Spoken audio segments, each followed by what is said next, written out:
memotivasi saudara-saudara sekalian. Minimal tadi ada yang disampaikan bahwa orang yang biasa itu hanya membicarakan peristiwa. Itu orang biasa. Orang besar itu kata Pak Rahmat tadi membicarakan ide, gagasan.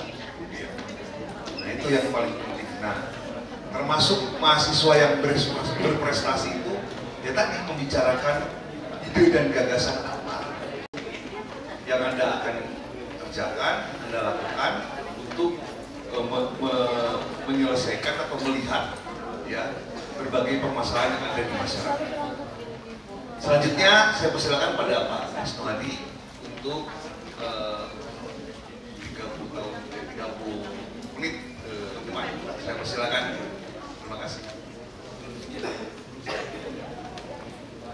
Halo, sambil Pak Guru saya menyesuaikan materi ya, saya ngajak peserta menanamkan nasionalisme. Yuk nyanyikan Indonesia Pusaka bersama-sama. Indonesia tanah air beta, pusaka abadi nan jaya. Indonesia sejak dulu kala tetap dipuja-puja bangsa. Di sana tempat lahir beta, dibuat dibesarkan bunda, tempat berlindung di hari tua, sampai akhir menutup mata. Kelompok di sini satu, kelompok di sini satu, kelompok di sini satu, satu lagu untuk bergantian. Ada yang maju? Saya Pak, mau nyanyi lagu yang seperti ini. Indonesia, satu orang maju. Saya mohon maaf, saya bagian orang yang waktu jadi mahasiswa disuruh maju langsung maju. Terus kemudian apa lagi? Disuruh kultum, saya kultum. Dan kemudian ternyata waktu saya aktif di mahasiswa itu bermanfaat setelah saya lulus jadi mahasiswa. Loh, begitu dong. Ayo, satu orang di sini. Oh kalau enggak ya satu sudah ketemu nih. Tepuk tangan dong. Di sini, ayo. Indonesia Pusaka. Ayo Mas. Halo. Sini Mbak. Kenalan nama dari mana? Ya, sini satu orang. Kalau enggak berarti saya bikin game ya. Yang salah tepuknya maju ke depan. Sepakat? Oke. Merah tidak dinakan, putih bila sukses. Contoh, hijau, biru, putih, sukses. Merah tidak kena. Kalau pas merah kok kena, maju ke sini. Siap-siap. Yang tidak tepuk juga maju ke sini. Ayo. Sedia tepuk latihan dulu. Hijau, biru, merah untuk latihan. Merah tidak kena. Merah, putih, sukses. Putih, sukses. Latihan sekali lagi. Merah untuk latihan. 1, 2, 3. Yang salah maju ke depan. Yang tidak tepuk ketahuan juga maju ke depan. Mas berdiri. Dilihat peserta yang salah. Kan kami panitia. 1, 2, 3. Hijau, biru, putih, sukses. Merah. Ayo. Hijau, merah. Nah. Ayo. Di sini siap. Khusus di sini. 1, 2, 3. Biru, putih, sukses. Merah.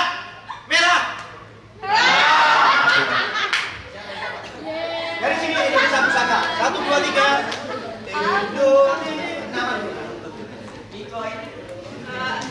Assalamualaikum warahmatullahi wabarakatuh. Waalaikumsalam warahmatullahi wabarakatuh. Perkenalkan, nama saya Nur Fitria, asal saya dari Sumatera Selatan. Selamat pagi, Assalamualaikum warahmatullahi wabarakatuh. Waalaikumsalam. Nama saya Danang Bertrand Kamiko, asal dari Kota Malang. Kota Malang, Arema ya. Assalamualaikum warahmatullahi wabarakatuh. Waalaikumsalam. Kenalkan, nama saya Yuni Melani dari Sumatera Selatan. Sumatera Selatan. Ya.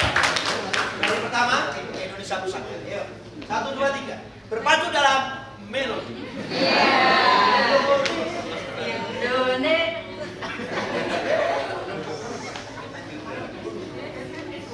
Indonesia tanah air beta, pusaka abadi nan jaya.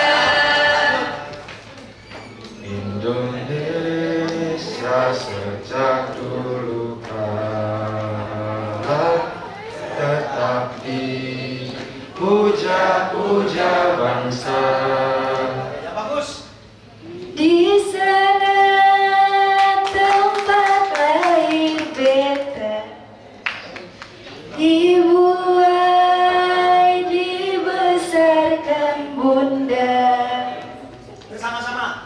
Tempat Berlindung di hari tua, sampai akhir menutup mata. berbahagialah kalau ada kesempatan maju ke depan dan itu dilakukan. Tepuk tangan untuk ketiga. Terima kasih, kembali ke tempat. Untuk Pak dosen saya, guru saya, Pak Krit sudah siap. Monggo Pak moderator. Ya. Langsung, monggo. Bismillahirrahmanirrahim. Assalamualaikum warahmatullahi wabarakatuh. Saya kalau jejeran gini ini murid saya semua. Artinya apa? Artinya aku wis tuwek. Saya sudah tua. Selamat datang di prodi ilmu pemerintahan.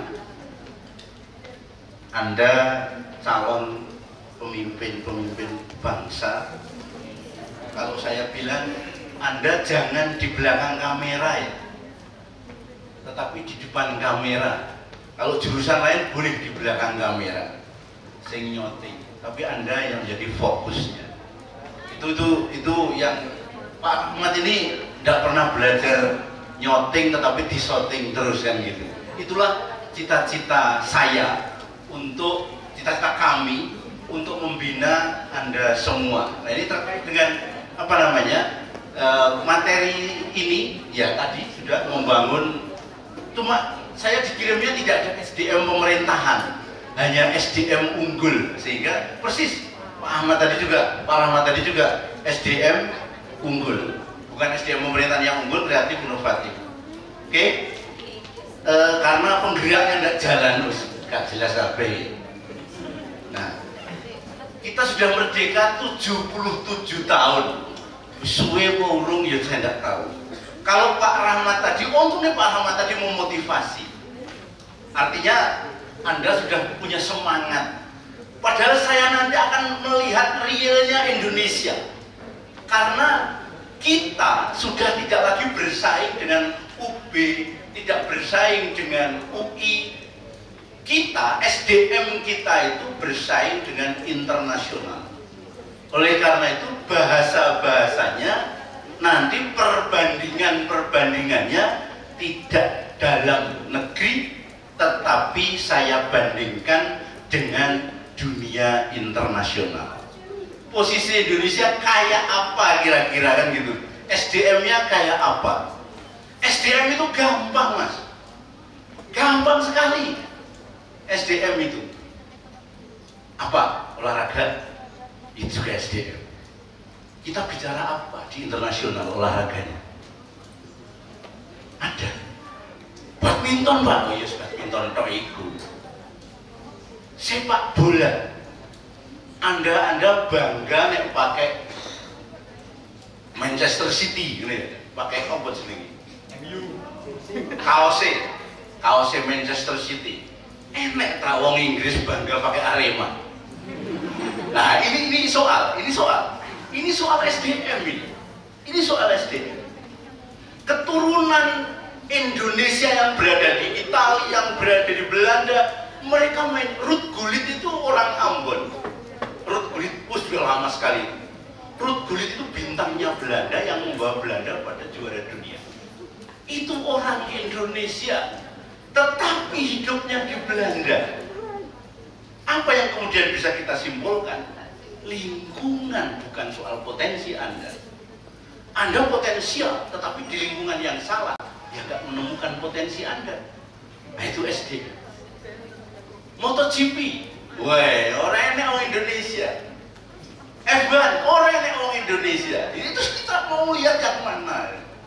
Kita mau lihat yang mana? Itu SDM, sepak bola rano. Tapi keturunan Indonesia banyak. Moto2 itu ada keturunan Indonesia, tapi orang Belanda. Itu ada yang ikut. Itu mosok suruh jadi WNI ya, tapi tidak mau mereka, tidak mau. Pak Habibie hebatnya di Jerman. Pak Habibie itu terkenal dengan Mr. Crack.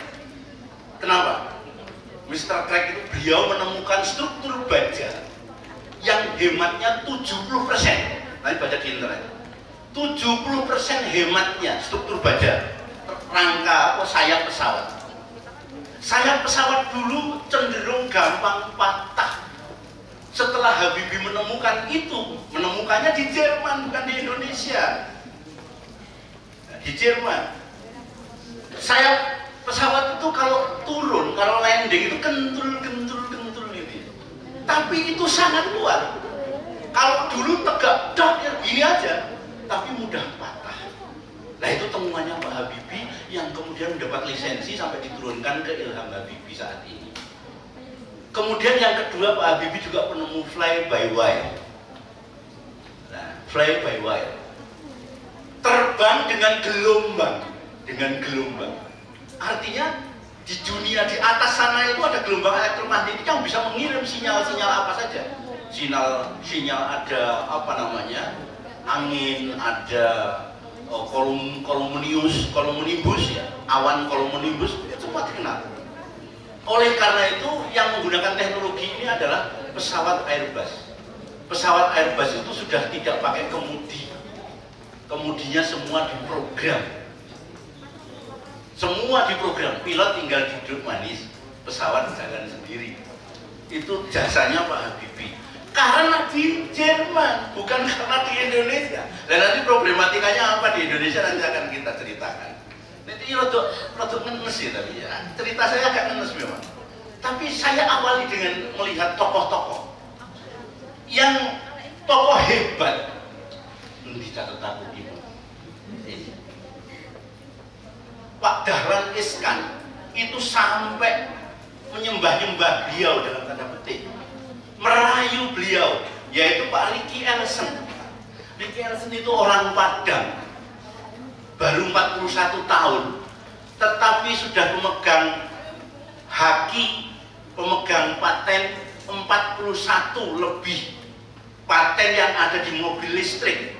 Tahun 2009 Pak Dahlan Iskan ngemis untuk datang ke Indonesia. Untuk datang ke Indonesia. Apa? Mengembangkan mobil listrik. Mengembangkan mobil listrik. Itu sak kondensore, sak baterai litium, semua patennya Mas Putra Petir ya. Jadi julukannya Putra Petir ini kelahiran Padang. Kelahiran Padang. Hebat loh, orang Indonesia itu hebat. Tetapi harus berada di Jepang, bukan di Indonesia. Beliau sekolah di Jepang menemukan inventor ya. Bukan inovator saja loh, inventor. Inovator itu hanya merombak sana sini, tapi inventor adalah penemu orisinil dan dia bisa mematenkan. Itu Mas Ricky Elson ini betul-betul diminta untuk datang ke Indonesia. Mulia, kayak Pak Habibie zamannya Pak Harto. Mulia, di sini butuh. Tapi apa yang terjadi? Keputusan politik tidak menghendaki Indonesia memproduksi mobil listrik. Keputusan politik ditolak. Makanya beberapa waktu yang lalu Pak Dahlan Iskan menulis, jika 10 tahun yang lalu mobil listrik yang dibuat Mas Erik itu betul-betul diproduksi di Indonesia, maka kita akan mengekspor mobil listrik. Tapi keputusan sudah didok, mobil listrik tidak akan diproduksi di Indonesia secara politik, bukan secara teknokratis. Ini kerjaan di DPR ini, tapi bukan DPR Malang, Rakwat, DPR Malang ini DPR RI. Tidak sepakat. Apa yang kemudian terjadi? Yang terjadi ya gagal. Mas Erik Tyson dibeli Malaysia. Wes, ceritanya ngono kuwi. Dibeli Malaysia. Akhirnya Malaysia membuat apa namanya? Proton. Proton itu sudah membuat mobil listrik terlebih dahulu. Emang toh orang Indonesia itu hebat, tetapi jangan di Indonesia, sayangnya kan gitu. Kemudian yang ketiga itu wong gendeng ini. Wong gendeng itu orang Kediri yang kemudian melahirkan industri 4.0, itu yang menginisiasi itu wong Kediri, namanya Mas Khairul Anwar. Orang Kediri, anak petani, profesor di Nagoya University, Jepang meneh.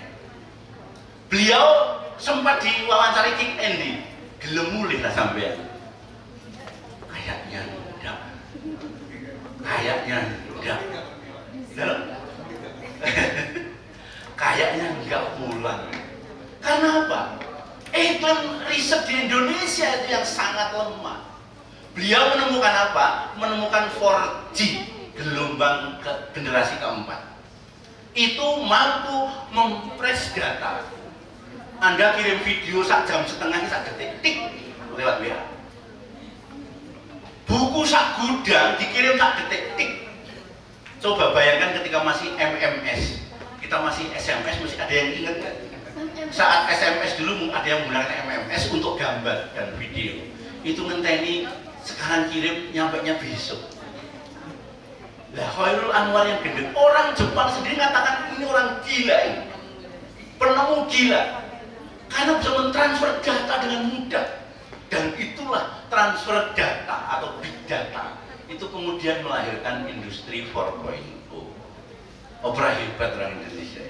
Nek ono luar. Jadi bukan soal potensi pikiran ya, ini soal sistem politik. Soal sistem politik.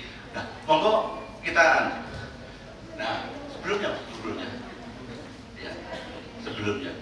Nah, SDM itu ya, SDM unggul itu adalah dalam beberapa pengertian, pokoknya mau belajar terus-menerus, mencintai, kebutuhan untuk bertanduk dan seterusnya. Kalau menurut Permendikbud itu SDM adalah pelajar sepanjang hayat, tidak pernah long life education kan gitu. Yang memiliki kompetensi global, inilah makanya yang punya kompetensi global dan berperilaku sesuai dengan nilai-nilai Pancasila. Semua yang saya sebutkan tadi sangat Pancasilais, sangat non-sewu, sangat agamis, sangat religius. Mas Erik Elson ini juga saingan karo Elon Musk ya. Saingan. Kalau Indonesia serius itu Elon Musk kalah itu. Kalau serius dulu kebutuhan politiknya. Oleh karena itu juga sangat religius. Kemudian apalagi Khairul Anwar sangat religius. Semua anaknya berjilbab semua kayak putrinya Mas Rohmat tadi, sangat religius. Kebetulan saya mengikuti ceritanya Mas Khairul Anwar waktu gendeng itu tadi. Di profesornya sendiri, kok bisa sampai menemukan persamaan itu sehingga bisa membuat data yang sekian besar, bisa ada press seperti itu. Itu profesornya sempat geleng-geleng kepala. Ini orang Indonesia potensial luar biasa. Nah, ini yang. Nah, kita itu sekarang di masa VUCA, coba sama. Kok langsung VUCA?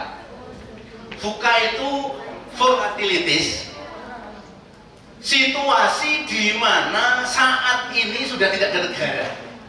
Sebenarnya VUCA singkatan dari volatilities itu ketidaksetiaan. Ya, nek Reksi Mainaki sekarang melatih dobelnya Malaysia, itu bukan tidak nasionalis ya, tapi memang harus begitu. Nah, pelatih Italia melatih Inggris melatih Portugal melatih Inggris, nggak masalah. Itu bukan tidak setia, tapi itu kondisi volatility. Volatility itu artinya juga tidak setia, tapi tidak seperti itu. Tidak setia, kita harus PSSI, mati urip PSSI lah. Tidak begitu. Arema, begitu. Nah, ini. Kemudian yang kedua, uncertainty, situasi yang tidak menentu. ojek itu hilang, mikrolet itu hilang. Tanya Pak Rahmat, mikrolet yang dari 1800-an sekarang tinggal 400. Itu pun hidup segan mati tak mau. Itu info dari Kepala Dinas Perhubungan Kota Malang. Karena ada Gojek, ada Grab, ada apa lagi, Shopee Grab atau Shopee apa ya? Itu namanya disruption. Disrupsi itu temuan baru yang menghapuskan temuan yang lama, praktek-praktek yang sudah lama. Taksi habis. Coba bayangkan, kalau Anda pengusaha taksi nangis itu dengan adanya Grab, dengan adanya Grabcar, dengan adanya GoCar, macam-macam, GoFood. Tadi Pak Dekan mengatakan Anda bisa tidur tidak kemana-mana, iso mangan, iso belanja, iso apa saja. Siapa yang bisa merancang? Alibaba, yang sopo pilih Jack Ma, yang pemilik Alibaba itu gudangnya internasional, orang di kantor, orang di gudang asli. Tapi beliau bisa transaksi kemana saja, karena seluruh transaksi internasional lewat Alibaba. Mono-mono ini kan artificial intelligence namanya. Jadi orang kita bayangkan sulit, enggak sulit untuk kita bayangkan. Kemudian itu kompleksitas, semakin rumit. Hidup sekarang semakin rumit. Nek Anda tidur, Anda lari saja ketinggalan, apalagi tidur. Oleh karena itu, kalau jadi mahasiswa, ya Anda harus gunakan peluang. Mahasiswa itu bisa masuk ke segala lini. Misalnya lamaran ini Anda semester 6 lamar. Apa kerjanya di mana? Saya masih mahasiswa, Pak. Semester berapa? Semester 6. Waduh, segera sarjana dong. Hebat. Itu kalau masih mahasiswa. Tapi nek wis lulus, ngelamar, nggawe ijazah. Alumni mana? Alumni UMM. Kerjanya di mana? Belum, Pak. Pengangguran dong. Jadi nek ngelamar itu mahasiswa nih.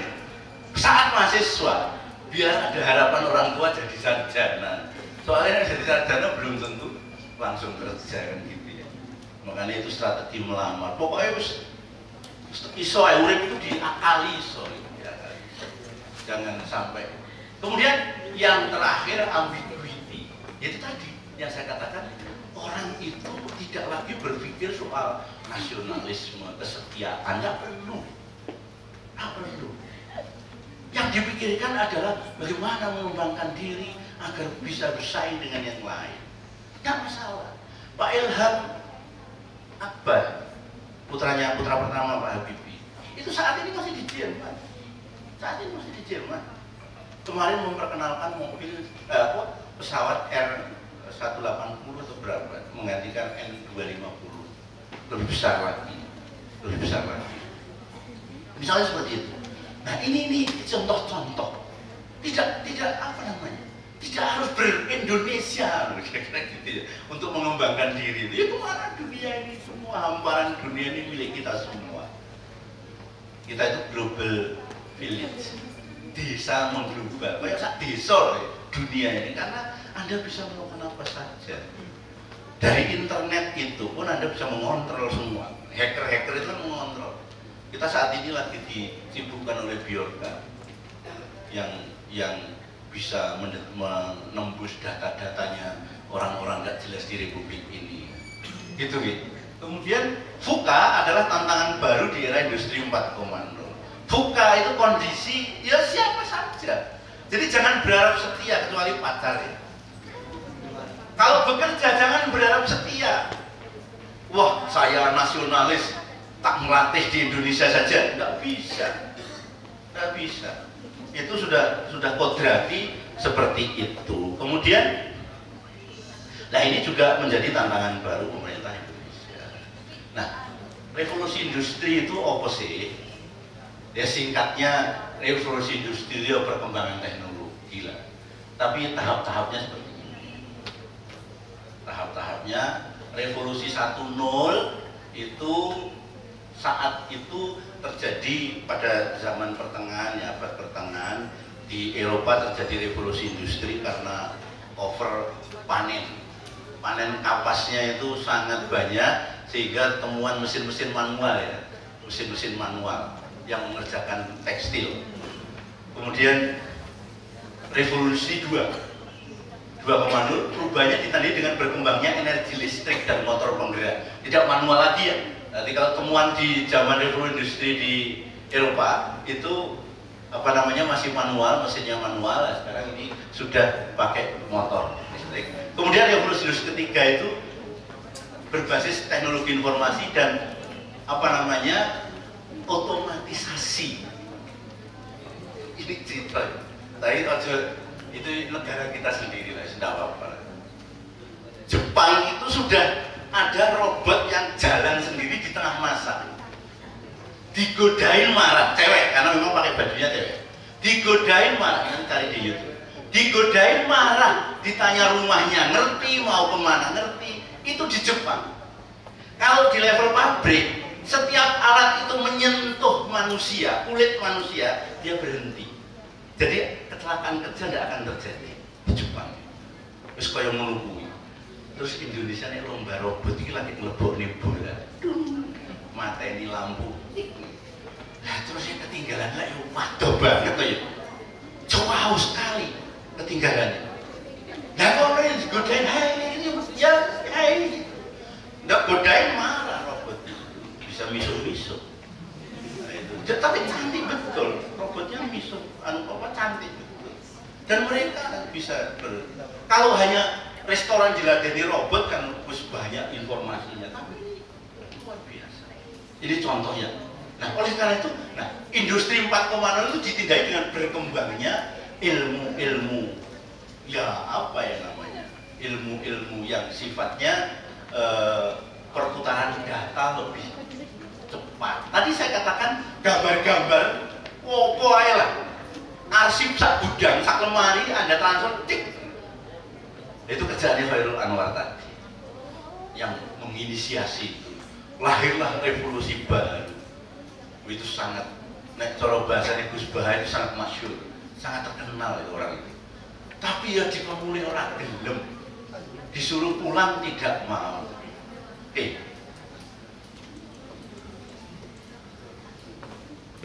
hebat ini sambi-sambi.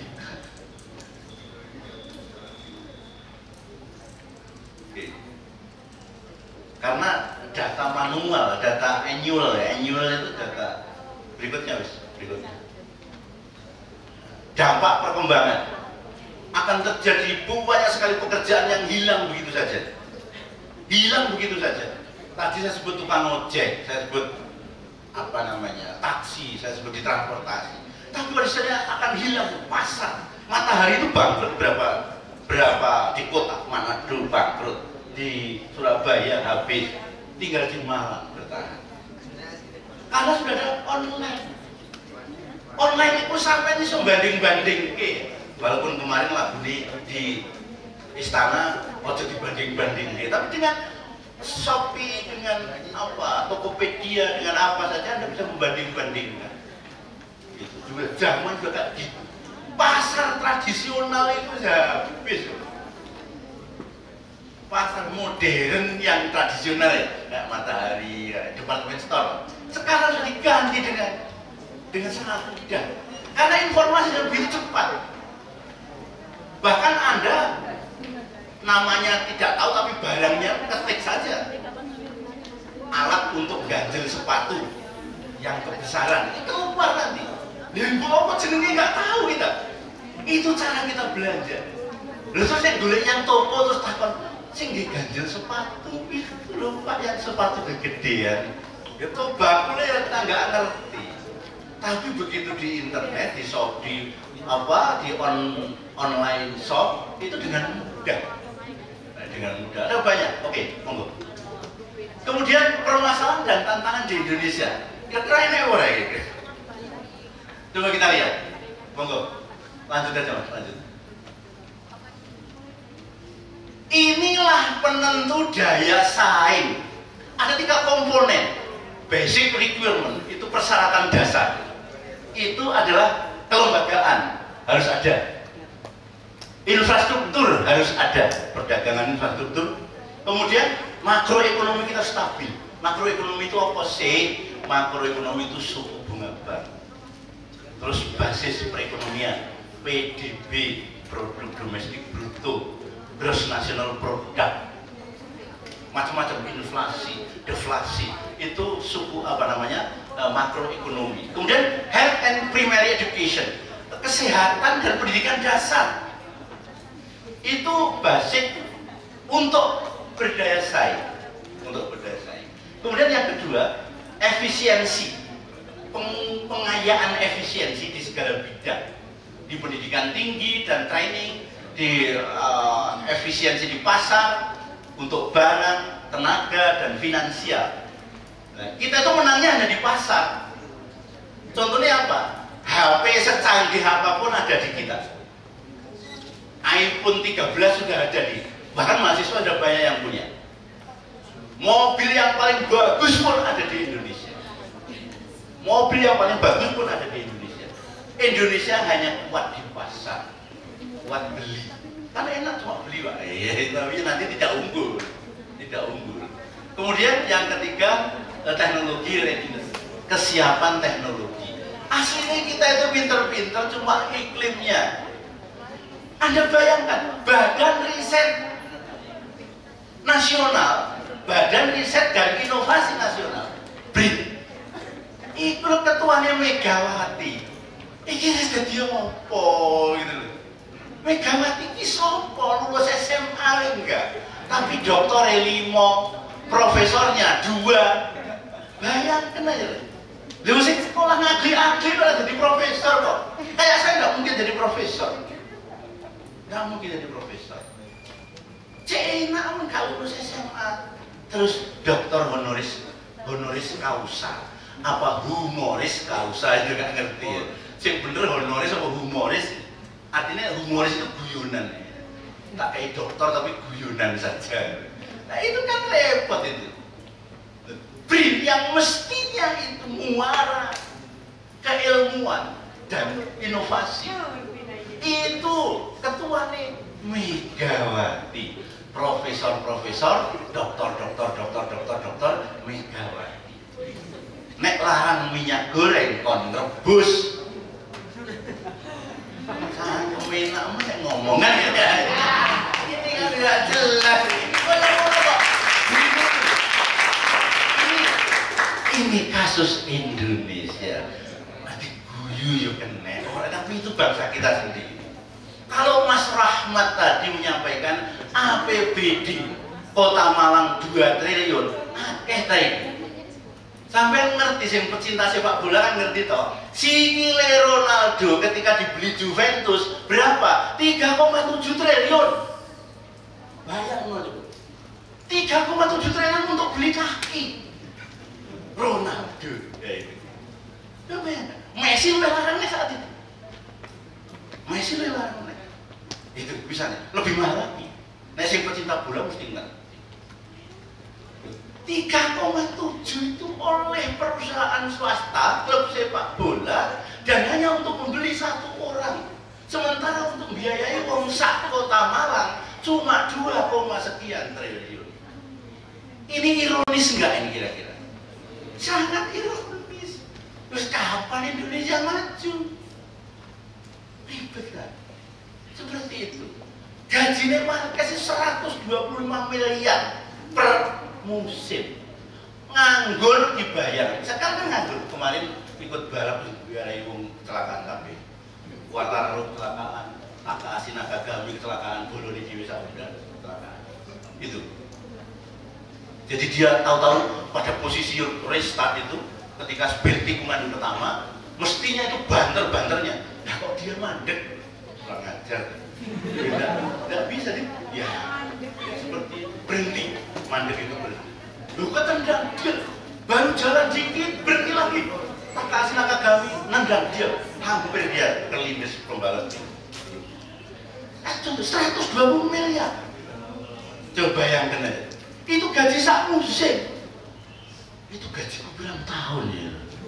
Padahal saya juga itulah ya itulah.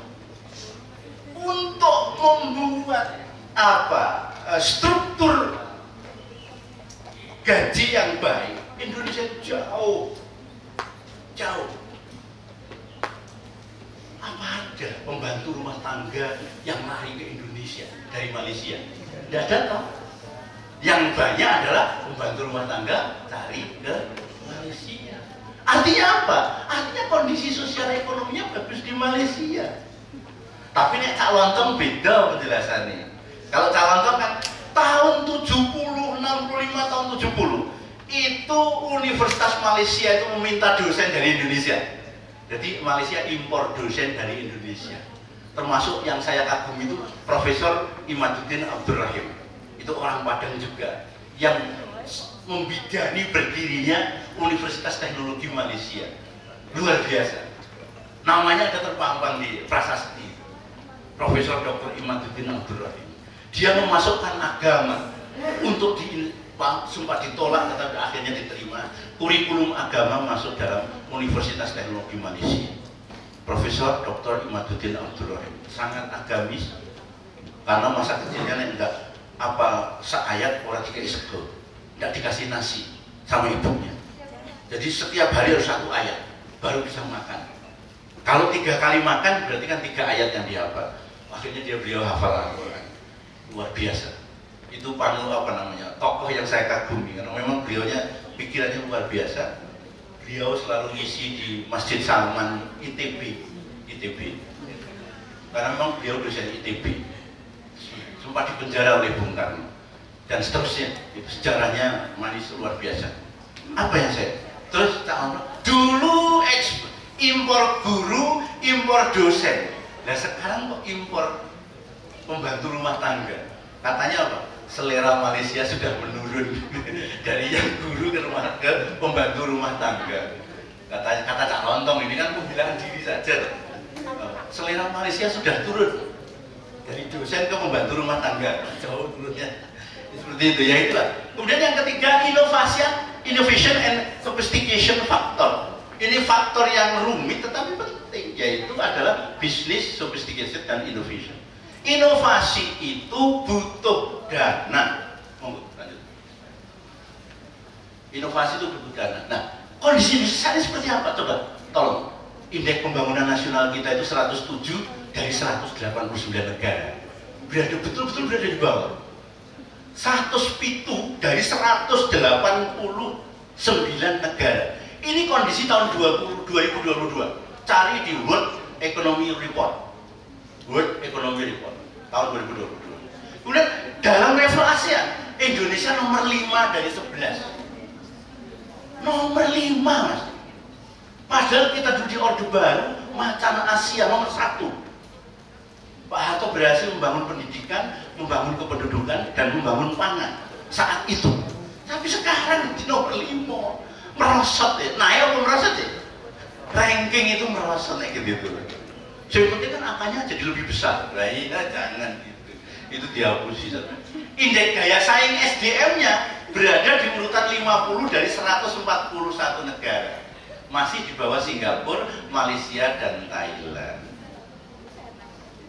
Kalau bicara Thailand itu secara politik memang tidak baik. Oposnya, demokrasi apa, aku juga nggak yakin kok. Tapi Thailand tahun 2008 itu sempat chaos 6 bulan. Itu berharap Toyota yang lari dari Indonesia. Toyota yang lari dari Indonesia itu apa? Toyota Fortuner ke atas. Kita hanya memproduksi Avanza Xenia. Yang Fortuner ke atas, Alphard itu diproduksi di Thailand. Kita berharap dengan konflik Thailand itu mau masuk lagi ke Indonesia, tetapi tidak. Karena di Thailand ada Raja Thailand yang mendamaikan mereka. Begitu Raja turun tangan, damai, Indonesia ke bagian Nokowo. Kuda saat itu, kuda, Mitsubishi kuda, itu dibuat di Indonesia, kemudian lari ke Thailand. Jangan tanya Pajero yang sudah diproduksi Thailand. Produk Thailand dengan produk Indonesia beda jauh. Harganya pun juga beda jauh. Gitu. Misalnya seperti itu.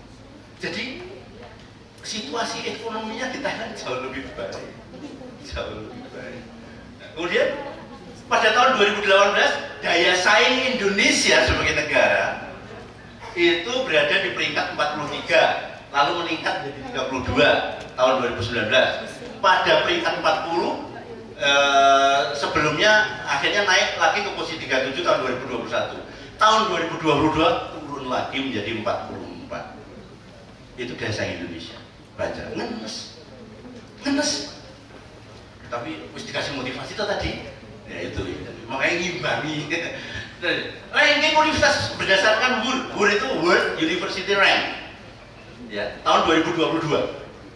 Itu UGM no bayi kurang ketok gambarnya. Repot nih. Dikecilkan aja. Malaysianya nggak kelihatan. Sampai kecilkan aja. Sampai kecilkan. Atau diminimize aja. Diminimize untuk karena nggak bisa melihat supaya kita ngerti Indonesia kayak apa. Tapi ini bukan saya loh yang mengatakan kok dikira Pak Kris kok kayak gitu. Enggak, ini World Economic Report dan dari banyak sumber. Coba nomor satunya Indonesia itu GM rankingnya 231. Nomor satunya Malaysia 70 coba. Gila nggak? Paling rendahnya Malaysia itu nomor satunya Indonesia. RPY gitu. Pak Yana itu pernah ke Malaysia, tak suruh motret terminal paling rendah. Itu kayak bandara di Indonesia, di Malaysia. Jadi kita jangan apa ya? Kalau kita melihat internal itu besar, kayak dihinggapi oleh berita besar. Jadi mikrolet itu udah pasti jalurnya mana, berangkat kapan. Ono penumpang berangkat itu di Malaysia. Itu kenapa saya pesan ke Pak Yana begitu? Karena saya tidak mau ikut ke Malaysia. Tolong potretkan terminal yang paling.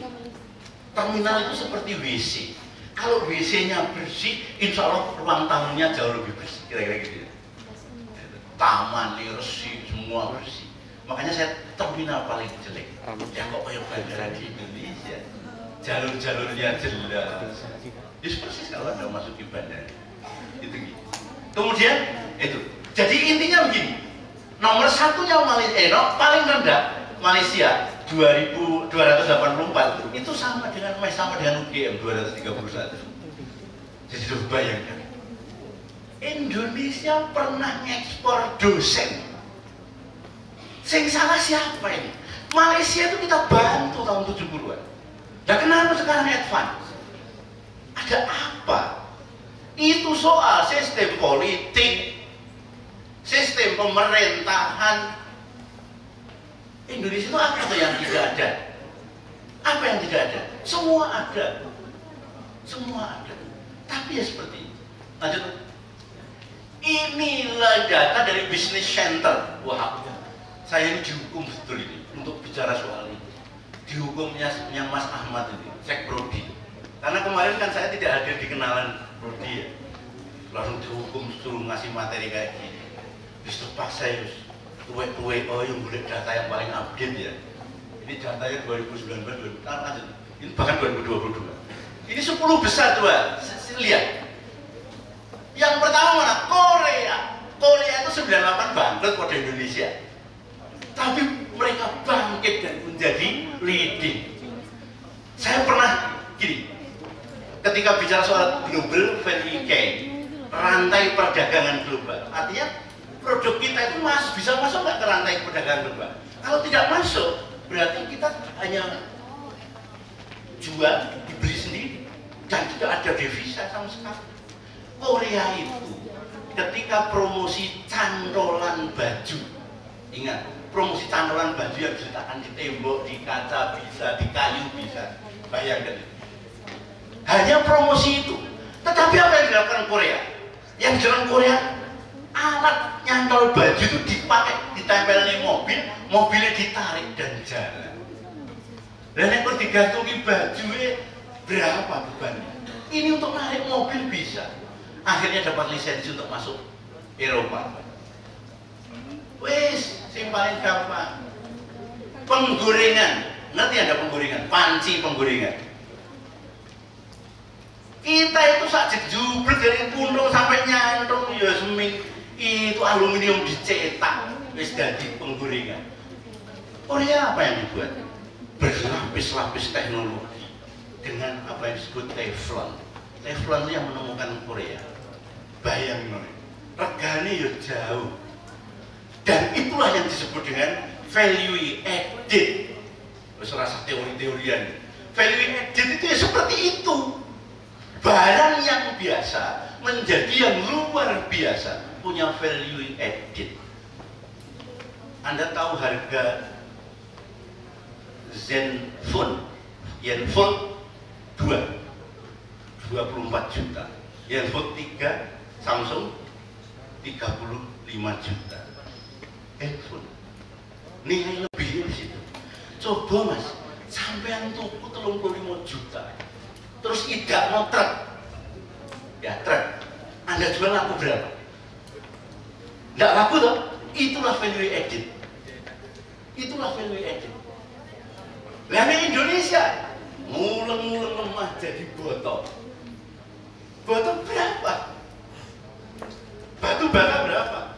Gawe cowek, lemper dari batu, sama sekali tidak ada fungsi ekstraksi namanya.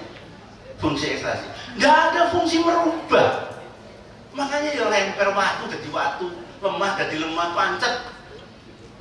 Coba, apakah bahan HP itu dari langit? Enggak. Itu nikelnya dari Mamuju, Sulawesi Barat. Itu nikel paling hebat. Aluminiumnya dari Mamuju, Sulawesi Barat. Aluminium paling baik dunia. Itu ya digawe HP, digawe. Coba nek Jeporo gawe kursi, main batu-batu, namanya dari Jeporo. Kursi sak kontainer isine piro? Paling 4 setel. Kalau sak setelnya dihargai paling mahal 30 juta, hanya 120 juta. Nek HP Zenfone tadi 35 juta itu paling rusak mini gitu, untuk 120 juta. Handphone 4 sama harganya. Coba bayar. Nah nek ngekspor sak kontainer isine kursi dengan isine HP, berapa harganya? Terus kapan Indonesia beringsut kaya? Nek ekspor mung kayu, nikel, baja mentah. Untuk kapan kayanya Indonesia? Ini soal. Ini perlu Anda pikir. Tantangan kita. Itu tantangan kita. Ngenes. Gitu. Coba bayangkan. Yang nomor 2 itu Singapura dan seterusnya. Saya menunjukkan nanti copy boleh, materinya boleh. Nah memang Anda butuh untuk ya hiburan atau menertawai diri sendiri ya gitu ya. Untuk menertawai diri sendiri itu ya cocok lah ini. Ini rada repot aja nih. Ranking Indonesia itu 87 ranking inovasi ya. 87 dari 137 negara. Nanti tak buktikan tuh apa kompas bener. Terus lanjut. Nah itu Indonesia ini di sini ini orisinil tampilnya, ini saya kamera, bukan saya nanti dikira. Indonesia ini di 87 ini. Di 87. Ini Global Innovation Index. GII itu Global Innovation Index di tahun 2021. 2022 belum ada. Jadi indeks inovasi tahun 2021 seperti itu. Kemudian ada Cina, Cina itu masih nomor 45. Inovasi sangat membutuhkan riset, ya, baik yang dilakukan oleh perguruan tinggi maupun oleh lembaga riset. Dana riset itu bersumber dari pemerintah maupun swasta. Namun kenyataan di Indonesia dari 35,7 triliun itu 10%-nya dari swasta. Hanya 10% saja, kecil sekali swasta itu. Kecil, makanya ya gak gelem sini. Dana riset Indonesia masih sangat kecil, hanya 0,25% dari PDB. Singapura, Thailand itu masing-masing 2,5%. Sudah agak tinggi. Agak tinggi. Itu sudah tergolong tinggi, 2,5% dari PDB. Malaysia 1,8. Itu sudah maju. Indonesia hanya 0,25. Wih, kok sedikit ya. Jika dilihat dari sumbangan sektor swasta yang masih kecil dan persentase GERD namanya, GERD yang masih kecil, berarti lanjut. Nah ini yang saya perlihatkan beberapa inovasi. GERD itu gross expenditure, jadi belanja dari produk domestik bruto untuk riset dan pengembangan, riset dan development di beberapa negara. Indonesia 0,2, Jepang 3,5, Korea Selatan 3,0, makanya advance ya, tinggi. Cina 2,5, USA 2, Swiss 0,76, Denmark 0,72, Singapura 2,5, Thailand 2,5, Asia 1,8. Sangat kecil Indonesia. Nah, kapan lihat maju? Riset kita itu jangan repot. Nanti problem risetnya, monggo. Problem risetnya di sini tuh. Nah, ini yang mengatakan Yanuar Nugroho, Deputy 3, Kepala Staf Kepresidenan. Ini serius yang mengatakan ini. Jadi bukan, tapi pemerintah saya ini kan angel tadi percaya kan susah juga. Tapi ini benar. Pokoknya menyangkut kejelekan bener, menyangkut pertumbuhan ekonomi meroket. Nanti sebenarnya ada videonya tapi hanya rusak ya. Meroket. Nanti di semester kedua itu akan meroket lagi. Itu presiden yang ngomong. Ternyata yang meroket harganya, bukan ekonominya. Ya wis. Tantangan membangun ekosistem riset. Ini memang harus dibangun. Nah, tapi belum BRIN Megawati ya, terus repot ini. Kita itu repot juga. Apa orangnya orang pinter? Kita tuh banyak orang pinter. Nek pengen saya tekan Ilham Akbar, suruh jadi ketua BRIN, Badan Riset dan Inovasi Nasional. Suruh pulang, mau dia. Yang penting difasilitasi, ojo diganggu DPR. Pesawat Nurtanio dulu itu diganggu DPR, itu diganggu politik itu. Aslinya itu sangat strategis. Karena negara-negara yang pendek, negara-negara kecil itu tidak favorable untuk pesawat besar. Itu pesawat kecil itu ya yang favorable. Nah, yang pertama keterlibatan swasta minim. Yang kedua tata kelembagaan tidak jelas. Itu kan nemen banget itu. Itu saya ngomong pemerintah ya, bukan saya. Penyaluran pendanaan kaku. Waduh, laporan keuangan dengan inti dari riset itu lebih sulit laporan keuangan. Salah-salah itu bisa masuk penjara karena korupsi, karena membiayai hal yang tidak boleh dibiayai. Pak Dahlan Iskan sekali lagi pernah menulis, ada dosen yang saking risetnya pengen betul-betul, dia direwangi makan mie tiap hari. Biaya risetnya berapa? 100 juta. Kasihan. Direwangi makan mie ngirit supaya dia bisa menyelesaikan risetnya. Agak gila itu. Yang ketiga keterlibatan epistemic community yang marginal. Epistemic community di wong-wong sing pinter, konsep yang pinter. Lah memang bayarin mendidik kok ya ngapain? SDM peneliti tidak dikelola dengan baik. Dan yang terakhir tidak ada share vision tentang penelitian. Tidak jelas. Lah masuk solusi harga minyak terus direbus. Itu kan biasa. Terus si uhet-uhet Binsar Panjaitan itu, nek BBM naik ya naik sepeda lah kira. Lu sampe naik dulu. Nek ngomong ya. Mbok kan uhet dhewe kan naik sepeda teko Ngantang ke Malang. Wah kan itu apa. Sekali-sekali disuruh lihat rakyat itu. Itu enggak jelas. Enggak jelas. Monggo. Ini versi saya kalau ini ya. Mestinya ada pengembangan SDM itu bareng-bareng, ada sinergi. Pemerintah, swasta, perguruan tinggi, masyarakat. Kalau pemerintahnya benar, kebijakan yang dapat mewujudkan iklim berusaha yang konduktif itu benar-benar diciptakan. Kemudian ada komisi pengawas persaingan usaha KPPU yang betul-betul berfungsi dengan baik, maka akan memberikan iklim usaha yang kondusif. Iklim usaha yang kondusif akan menolong swasta, akan membangkitkan sektor swasta. Sektor swasta itu apa? Sektor swasta itu penyedia lapangan kerja. Kalau semua orang tertampung kerja, maka pemerintah dapat PPH. Kalau swasta menghasilkan produk, maka akan ada PPN. Sehingga pendapatannya lari ke pemerintah lagi. Gitu. Nah, jadi yang menyediakan lapangan kerja swasta, yang membuat iklim usaha baik itu pemerintah. Universitas posisinya di mana? menciptakan SDM yang unggul, pengembangan IPTEX, ilmu pengetahuan, teknologi, dan seni. S-nya itu seni. Nah, kalau pemerintah ke universitas melakukan apa? Kontrol. Ojo menyelenggarakan pendidikan sak-sake, jangan. Ya. Kemudian yang kedua, ada standarisasi, namanya akreditasi. Kita dapat unggul itu karena ada akreditasi dari pemerintah, standarisasi dari pemerintah.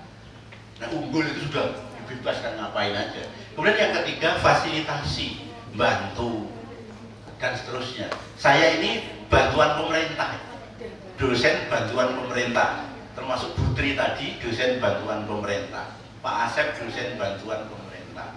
Yang gaji pemerintah cuma bekerjanya di UMM. Itu dulu, sekarang nggak mampu lagi pemerintah. Bayangin dulu, fasilitasi pemerintah nggak ada, repot. Kemudian perguruan tinggi ke pemerintah menyediakan SDM unggul, ke swasta juga SDM unggul. Nah, swasta ke negeri dana riset. Kalau terjadi situasi semacam ini, masyarakat bisa hanya sebagai penerima manfaat, enak, dan partisipasi dalam pendidikan tinggi. Karena income-nya naik, daya belinya naik, kesejahteraannya naik, orang tua Anda bisa menyekolahkan Anda ke perguruan tinggi. Itulah sinergi sebagai kesimpulan dari kuliah ini. Gitu gitu, ya, supaya bisa dipahami. Jadi jangan ngenes lah. Sebenarnya tidak ada orang Indonesia yang bodoh, tidak ada. Cuma iklimnya saja yang tidak mendukung. Di birokrasi kita masih pinter tambah disingkirkan. Itu ya susah, ribet itu. Yang kreatif singkirkan, kreatif, pinter itu singkirkan. Nah, itulah masih seperti itu. Tidak difasilitasi seperti Mas Ricky tadi, Ricky Els, si putra petir. Itu kalau diakui Habibie dulu, diakui di Indonesia, akhirnya beliaunya mematenkan di Jerman, dan itu makanya Pak Habibie jadi warga negara Indonesia, warga negara Jerman, warga negara utama di Jerman. Orang perlu visa, orang perlu exit permit, orang perlu apa jenis paspor. Mereka kalau bisa disambut dengan luar biasa, karena mereka warga negara. Gitu. Dan tidak perlu paspor, paspor itu yang luar negeri. Bagi Pak Habibie, Jerman itu warga negara beliau, warga negara utama. Coba, jadi sekali lagi sistem, kapan sistem politik kita itu benar kita tidak tahu. Kapan program Pak Jokowi itu nawacita, tetapi nawon yorene cita yorene karena kopian politik. Nggoni Megawati di sini, nggoni di sini, bagi-bagi. Yang katanya akan merampingkan kabinet, ya podo wae 34 kementerian. Pak SBY ya 34 kementerian. Yang katanya ingin menghapus lembaga-lembaga yang tidak biasa, yang tidak berguna, salah satunya adalah LNS. Nanti akan belajar pengantar pemerintah, nanti dikenalkan LNS, lembaga non struktural, termasuk BRIN, lembaga non struktural. Itu malah tambah nggak karu-karuan. Dikira di birokrasi itu gampang kok, mau menghapus lembaga. Nek menghapus lembaga, orang-orangnya di mana? Kan repot. Kan ada di situ SOTK. SOTK itu struktur organisasi dan tata kerja. Tapi dalam birokrasi diplesetkan setiap orang harus tertampung kerja. SOTK. Nek mau nih kepala dinas, terus ada perubahan organisasi, terus nggak jadi kepala dinas lagi, itu stres. Bedanya di perguruan tinggi, mantan rektor itu dosen biasa. Di perguruan tinggi, mantan rektor itu dosen biasa. Yo ngajar meneh. Kalau rektor dia dikawal, ada sopir pribadi, dosen ya enggak. Jejak dewi, budal sendiri, ya gitu. Kapan birokrasi bisa seperti perguruan tinggi? Nantilah, kita tunggu aja. Jung gigi mongso, kita gigi mongso. Saya kira itu. Terima kasih atas perhatiannya. Selamat bergabung di program studi. Belajar ilmu pemerintahan itu asik, ya. Istilah asik. Asik karena kita bisa menata kehidupan. Kalau matematika itu biar itu bulanan ongkol, timur, kurung, ditolur, pokok ngesot, dilutul nenek, dikurung nenek. Itu maksudnya apa hasilnya ongkol? Di pemerintahan kan tidak. Gara-gara, tanya apa Rahmat itu? Hasilnya apa? Proyek. Gara-gara proyek. Orang teknik itu ya, orang teknik itu mikir konstruksi jembatan 3 bulan. Mas Rahmat ora tanda tangan itu sampah itu. Lu betul itu. Mas Rahmat ora tanda tangan jadi sampah. Makanya itu penting banget. Nggak keliru masuk. Jadi itu. Kedokteran itu pekerjaan paling kotor. Nah, jadi jangan dikira buruh bangunan ya tidak. Kedokteran. Saya pernah diceritai seorang dokter ngoperasi pasiennya, ususnya wis bedol. Itu katanya baunya dengan 7 got saja kalah ya. Terus baunya melebihi 7 got. Got sak mambu-mambune sih mambu ini. Usus semua. Dan itu di ususnya terburai, dikeluarkan, dicuci pakai air selang. Pakai selang. Begitu. Itu sampai belum mau iadini sampean. Nyeboki adine sampean. Kan wis risih to. Noh. Lah dokter iku ora kenal terus apa-apa sing bosok-bosok iku wis diangkat dengan santai. Itu pekerjaan paling kotor. Dikira paling bersih enggak. Lah nek kita orang pemerintahan, nek sampean macam-macam izinmu tak cabut. Ya selesai. Ini kita berarti. Gitu ya. Itu guyonan saya. Terima kasih. Terima kasih. Assalamualaikum warahmatullahi wabarakatuh.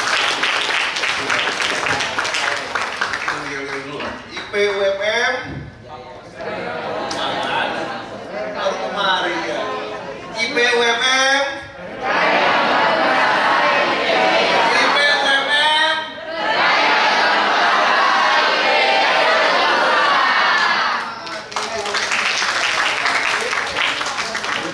baik. Tadi sangat baik yang sama Pak Kris. Ini perbandingan Pak Rohman sebagai bagian dari pemerintah daerah di Kota Malang, agar sesuai akademisi membuka membuka cakrawala, ya, membuka cakrawala informasi bahwa apakah Indonesia sedang baik-baik saja atau sedang ngapain gitu ya. Nah, di pemerintahan itu memang di ilmu pemerintahan, ya, khususnya pemerintahan sebagai ilmu itu saya kira nanti Anda akan tertarik, ya, ada hal yang menarik, Anda akan tertarik, lalu nanti jadi asik. Ya. Ada hal-hal yang tentu di situ Anda akan perlu ketahui, ya. Ya tentu harus banyak membaca, ya, membaca buku, membaca situasi, kondisi, membaca problematika. Ya. Nah, memang Indonesia ini dari satu sisi yang disampaikan oleh Pak Kris cukup miris, ya. Dan itu memang terjadi. Maksudnya terjadi itu, ya tidak bisa kita menyebutnya sedang baik-baik saja. Ya, kami di kampus berjibaku, kaki jadi kepala jadi kaki, nyusun jurnal segala macam, jadi profesor susah. Tiba-tiba ada pemimpin politik jadi mendapat profesor kehormatan. Iya, enak sekali gitu ya. Kami susah payah gitu ya, berkeringat menyusun jurnal dari pagi sampai pagi lagi gitu ya, kira-kira begitu. Tiba-tiba ada seorang elit politik dapat profesor kehormatan. Wah, ini juga menjadi persoalan tersendiri. Oke, memang Indonesia itu ada banyak hal ya, yang bisa kita teliti, yang bisa kita lihat dan kita cari solusi-solusinya, termasuk di dalam pemerintahan. Ya, ada banyak yang menarik di Indonesia. Kalau saya dengan Pak Kris di kebencanaan itu, Indonesia ini termasuk di Asia Tenggara itu adalah dipakai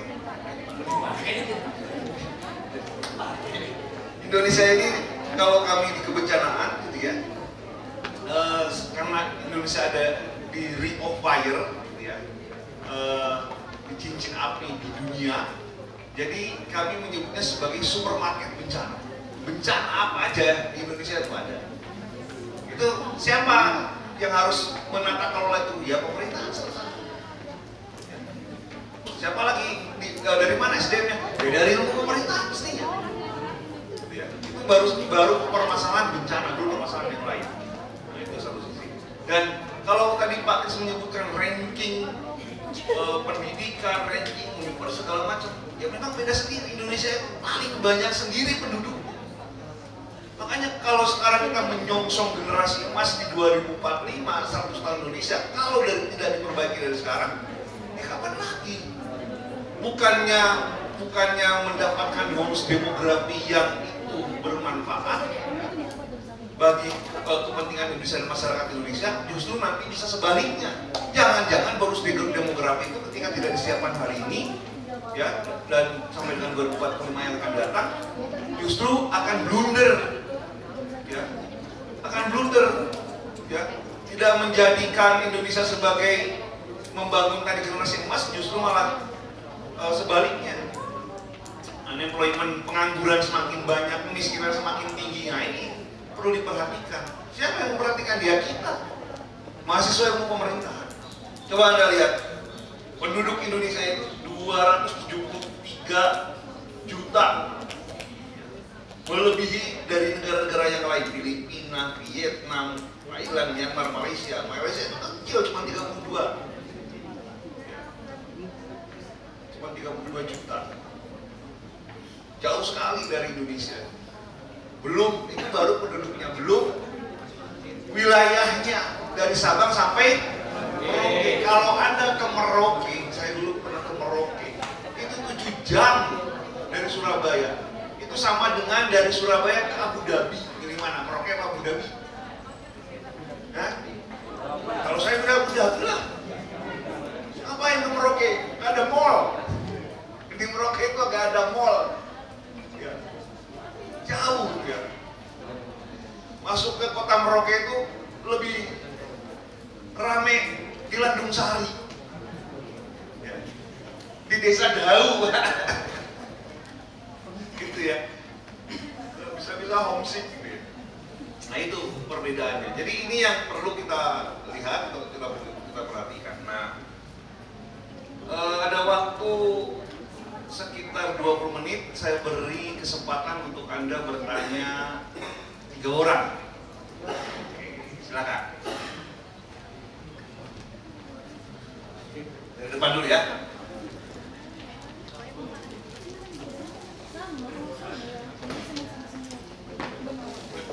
Assalamualaikum warahmatullahi wabarakatuh.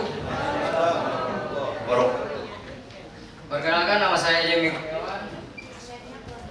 Asal saya dari Madura, Sumeneb. Dari Sumeneb, Pak. Songenep. Sumeneb itu dari asal kata songenep. Sumeneb, ya Pak. Yang saya tanyakan ke Bapak Rohmat, saya menanyakan tentang parpol, Pak, partai politik. Adakah sanksi jika parpol tidak melaksanakan pendidikan politik? Itu saja Pak yang bisa saya tanyakan Pak. Terima kasih. Assalamualaikum warahmatullahi wabarakatuh. Tadi perempuan tadi, yang perempuan.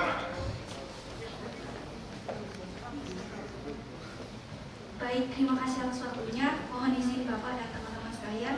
Perkenalkan, nama saya Villa Dewi Agustin, biasa dipanggil Villa, asal dari Kabupaten Lumajang. Lumajang. Ya, Lumajang Bapak. Lumajangnya mana? Pasir Jambe, Pak, Senduro. Pertanyaan ini saya tujukan kepada Bapak Haji Rohmat. Begini Bapak, setiap manusia itu kan pasti punya kekurangan dan juga kelebihan. Bagaimana cara Bapak sendiri untuk menutupi kekurangan sampai di titik ini, dan juga trik and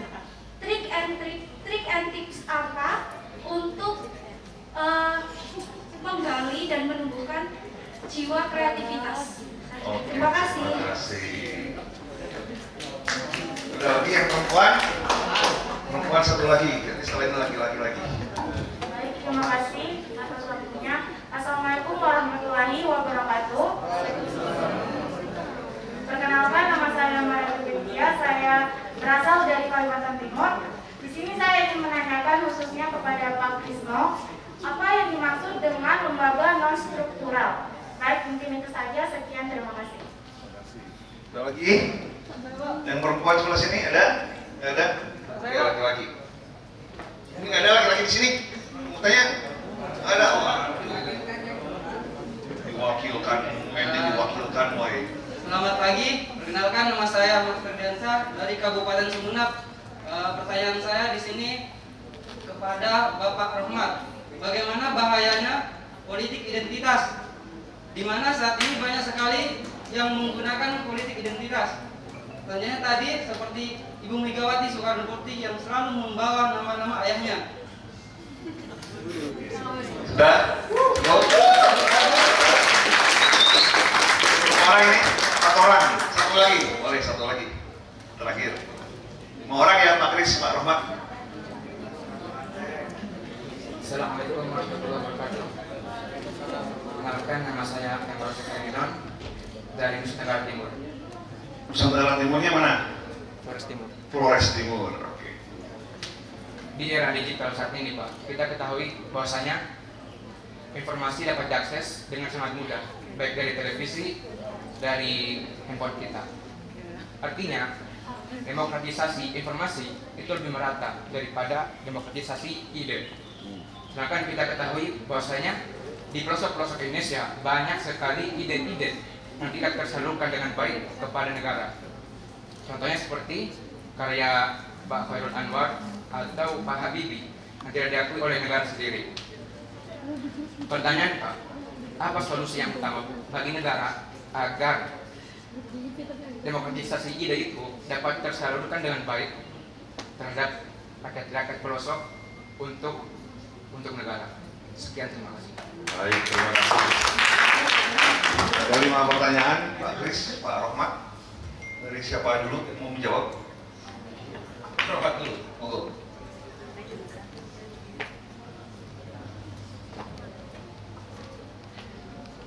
Kita kasih plus kepada para penanya luar biasa. Saya mencoba dengan sebuah pantun. Makan buah dicampur keju. Cakep gitu ya. Ulangi lagi ya. Makan buah dicampur keju. Saat ambil buah pepaya. Bila pendidikan semakin maju, Indonesia akan semakin jaya. Tepuk tangan kita semuanya. Pertama yang dari Sumeneb, Mas siapa tadi kadang? Mas Jemi. Ya. Gimana kalau parpol? Jemi, Pak. Inggris ya. Gimana kalau parpol tidak menegakkan, tidak melakukan pendidikan politik ya? Gitu. Itu ibaratnya mendirikan sekolah tidak ada apa? Tidak ada gurunya, tidak ada muridnya gitu. Itu maka perlu dibubarkan, Mas. Ya, perlu dibubarkan. Ya. Kenapa? Karena pendidikan dari parpol itu perlu dilakukan. Bahkan setiap parpol yang pemenang terutama ya yang terpilih gitu, contoh di Kota Malang ya, yang sudah ada kursinya itu ada uang untuk melakukan pendidikan politik. Ya, ada anggarannya. Bahkan APBD juga menganggap. Pertanyaannya gimana kalau ternyata tidak dilakukan? Itu berarti tanda tanya parpol. Dan mohon maaf, parpol yang kira-kira adik-adik ikuti, amati kira-kira, yang mengadakan kegiatan pengkaderan, terus yang pendidikan politik, baik di tingkat ranting, cabang, daerah, itu panjenengan bisa amati sendiri ya. Mana kira-kira yang parpol yang kemudian tidak pernah mengadakan pendidikan politik, tapi di saat mau ada pemilu baru muncul, ada enggak? Yo gitu, ada gitu. Termasuk dewan-dewan DPR ya, Dewan Perwakilan Rakyat Daerah, ya dia mewakili daerah. Di saat dia dipilih, maka saya setelah terpilih saya nanti akan melakukan janji-janji dan saya akan tunaikan. Di rong tahun terpilih jadi DPR gak ketok belakang kampung, biar ketok. Kenapa sekarang? Ada yang begitu? Ada. Ya, saya mohon maaf, saya bagian yang mengamalkan ilmu dari para guru kami di dosen ilmu pemerintahan. Mas, Mbak, kalau you, Pak RT, Ibu PKK, Ibu Muslimat, Ibu Aisyah, kalau memilih Pak Rohmat, maka saya nanti akan mengendari mobil, terus jadikan penumpang bersama-sama. aspirasi tak dengarkan, terus kemudian apa, tak perjuangkan. Dan kalau itu harus diperjuangkan karena memang ini untuk masyarakat umum, bukan untuk pribadi ini jenengan, gitu ya. Karena ada, Pak, mohon maaf Pak, tolong Pak diperjuangkan apa? Anak saya ya Pak supaya bisa masuk gini-gini. Nah, ini bukan untuk kepentingan masyarakat, jangan. Ada kepentingan masyarakat diutamakan, individu nanti dulu. Tapi utamanya adalah untuk kepentingan umum. Jadi saran saya kalau pendidikan apa parpol yang tidak melakukan pendidikan politik, maka parpolnya dibubarkan, dilarang. Gitu. Karena itu sebuah kewajiban untuk parpol untuk berikan pendidikan politik. Kedua, Mbak Vila dari Lumajang ya. Setiap orang punya kelebihan, setiap orang punya kekurangan. Maka berbahagialah kalau punya kelebihan dan kelebihan kemudian dibuat sebagai hobi. Hobi menjadi sebuah prestasi, prestasi akan mendatangkan sebuah rezeki. Suatu saat, saya motivator 6 tahun yang lalu, mohon maaf, 6 tahun sebelum jadi DPR. Kalau saya DPR tahun 2019, maka dikurangi 6, berarti berapa? 2013. Di Tulungagung, bapak-bapak, ibu-ibu, mohon maaf, siapa wali murid yang kepengen anaknya jadi pelari, tapi laki-laki terutama, yang suka pelayon, warna itu gak gelem meneng, pelaku pelayu. Saya apa? Saat itu kelas 3. Saya ingat namanya Amir. Bu, mohon maaf, ibu mau kerja sama dengan saya, tak pantau selama 1 tahun, gratis lewat HP pantuannya. Gimana Pak? Begini, ibu waktu berangkat sekolah, jaraknya berapa kilo? 1,5 kilo Pak, diantar apa? Sepeda.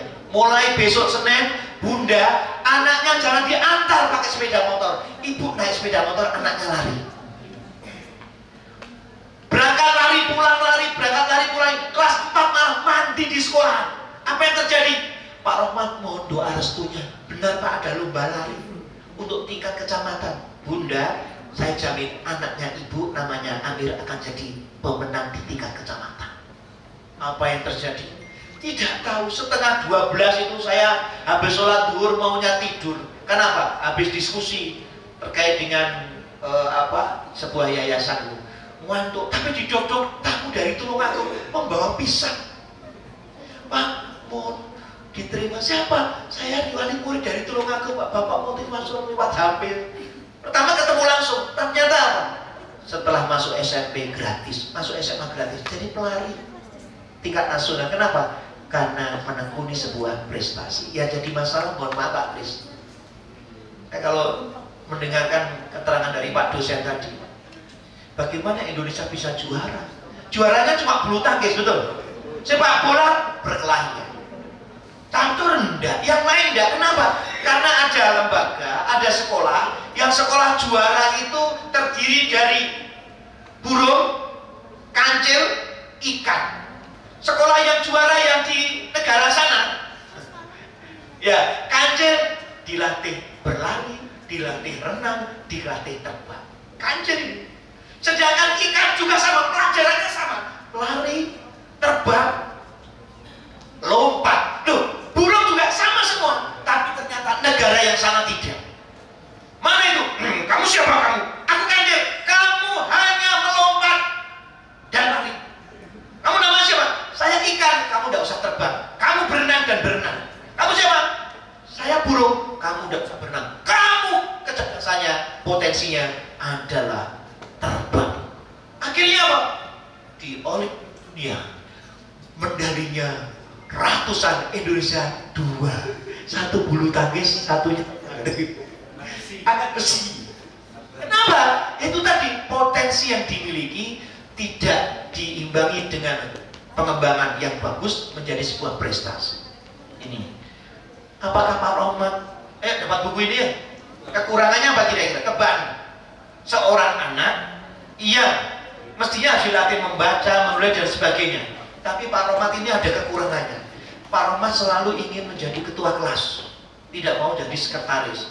Pak Rohmat ini mau jadi guru SMA, tidak mau. SMP tidak mau jadi guru TK karena dia tidak membutuhkan itu. Apa kira-kira? Saya mau maaf tak bocorkan ya. Yang tahu keluarga saya. Saya itu kalau menulis tidak bagus Pak Jaka. Jadi nulis itu tangan saya gemetar. Jadi gini. Jadi nulis nama, tanda tangan, peresmian Bakmi Tebet. Kebetulan saya termasuk guru TK yang diangkat jadi manajer, didatangkan dokter 4 karena pemiliknya dokter Beti, ya, di Jalan Basuki Rahmat di depan BCA Kayu Tangan. Peresmian Bakmi Tebet, dikira dokternya saya. Kenapa? Karena yang nulisnya paling jelek saya. Ternyata dokter tuh nek nulis resep, tulisannya erek-erek. Tulisan resep, tapi kalau nulis tulisan bagus, ya dia bisa tulis bagus. Saya enggak, tulisannya jelek. Pak dokter dari mana? Saya Pak Rohmat. Bayangkan, setiap orang punya kekurangan, setiap orang punya kelebihan. Makanya pandai-pandailah adik-adik semua, kelebihan itu justru jadi sebuah potensi yang dikembangkan. Dan kalau ada masalah, itu sebuah tantangan juga. Tetap yang lain tidak tahu. Mohon maaf ya, setiap orang kan yang taunya bagus-bagus semua. Ya, biarkan begitu. Seperti jadilah semua lautan samudra gitu. Semua masuk semua. Tapi apa waktu melihat pantai? Wow, indahnya. Padahal mohon maaf ya, anjing mati bangkai masuk, kapal masuk, semuanya masuk, tapi kelihatan indah. Pandai-pandainya ini, ya. Ini. Kemudian sekalian untuk yang dari Kaltim, Mas Fardian. Dari Sumenep. Oh, Sumenep. Yang politik identitas tadi ya? Iya. Saya termasuk satu. Dalam Jawa itu ada bibit, bobot, loh, itu sesuatu yang penting juga loh. Gitu. Tetapi ya politik identitas yang seperti yang mau hampir saja gitu. Nanti lama-lama akan buyar. Politik yang menokohkan seseorang yang tidak menerapkan sebuah sistem, ya, maka nanti tidak menerapkan pengkaderan, suatu saat juga akan tenggelam. Tetapi kalau politik nanti dikembangkan sebagai sebuah sistem kerjasama pengkaderan yang bagus, dia nanti akan semakin jaya. Karena kalau seseorang yang ditokohkan, identitas ditokohkan, kemudian dia meninggal dunia, sebuah contoh, sebuah lembaga pendidikan, pondok pesantren. Halo, hai. Nah, kelompok di sini kreatif deh, aku suka nanti. Dia gini-gini itu calon DPR. Ya? Gitu. Punya kelebihan berbicara. Saya termasuk orang yang, Pak, mohon maaf Pak, enggak setuju Pak, saya Pak. Loh, bangga-bangga ini ternyata jadi DPR ya. Dia punya kelebihan gitu. Nah, teman-teman semua, adik-adik, ada lembaga pendidikan, di saat pimpinan pondok meninggal dunia, maka pondoknya 3 tahun tutup. Kenapa? Karena tidak menerapkan sistem. Karena yang dinilai adalah figurnya, identitasnya. Ya. Tetapi kalau menerapkan sistem, siapapun ketuanya, siapapun ketua partai, jalan terus ya. Begitu Pak Presiden, berikulah Indonesia ini gitu loh pastinya.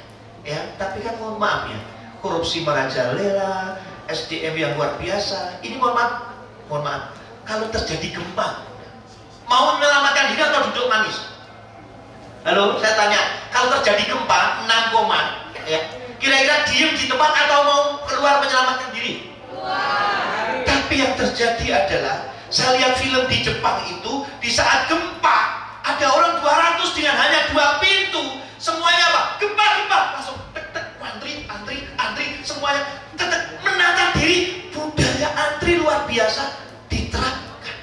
Tapi mohon maaf, di saat gempa di Jogja, bukan kena tembok, bukan kena kaki peserta yang tidak antri. Aku disini goblok. Akhirnya apa? Meninggal 2 karena diinjak-injak. Yang lainnya semaput. Kenapa? Itu tadi, mindset budaya sangat penting sekali. Kalau nggak miliknya nggak diambil.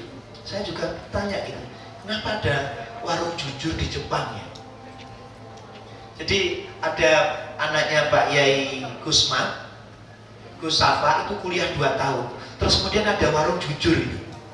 Dibikin, terus kemudian pagi diterapkan, sorenya diambil. Ya, warung jujur. Kok barangnya gak hilang ya? Nomor Gosong Wonoso Grep Kota Malang. Kota Amal amblas ya?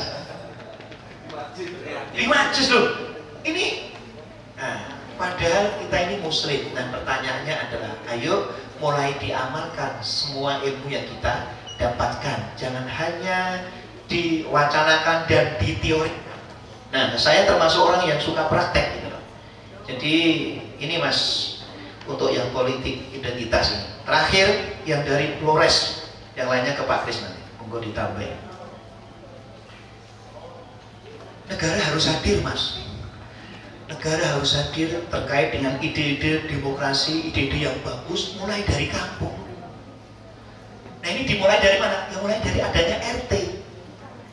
Adanya RT, adanya RW, ini penting gitu.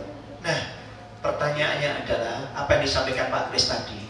Orang-orang yang kritis terus kemudian kok wah enggak bagus. Nah, ini kalau demokrasi mestinya kan dibuka lebar-lebar, tapi enggak.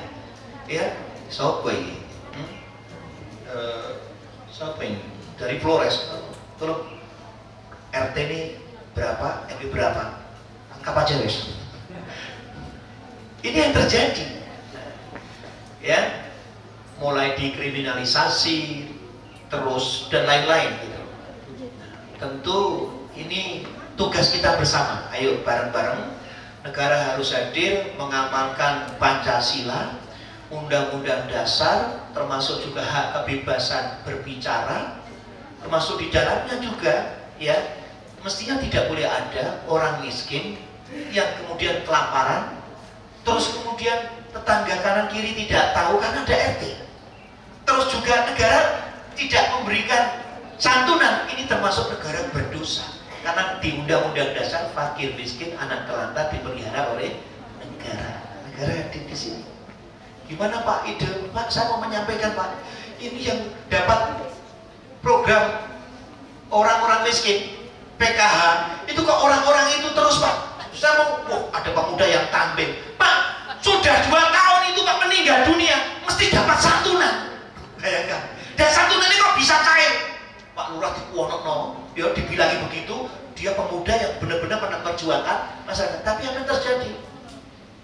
Pak Lurah, terus siapa tadi? Pak, mahasiswa semester baru Pak itu, Universitas Muhammadiyah, kurang ajar. Macam-macam. Ada tantangan begitu, santai saja. Dan yakin tadi surat apa tadi? Bila kamu itu benar-benar menyebut nama Tuhanmu, terus kemudian dimanapun berada, maka Tuhan akan mendatangkan malaikat.